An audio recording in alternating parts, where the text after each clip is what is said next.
আমরা রিপন ভাইয়ের দোকানে আছি।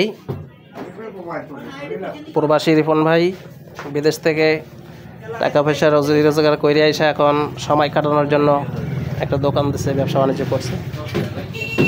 আর এই হলো আমাদের আরিফ ভাই, সমাজের বিভিন্ন উন্নয়নমূলক কর্মকাণ্ডের সাথে জড়িত। যে আপদে হোক বিপদে হোক সুখে দুঃখে সকল অবস্থায় আরিফ ভাইকে মানুষে খুঁজে পায়। আমরা এখন ত্রাণ কার্যক্রমের শেষ পর্যায়ে এসে আরিফ ভাইয়ের পক্ষ থেকে আমরা কলা পাউরুটি খাচ্ছি। তো ঠিক আছে, ভালো থাকেন সবাই। আল্লাহ হাফেজ। আসসালামু আলাইকুম ওয়া রাহমাতুল্লাহি ওয়া বারাকাতুহু।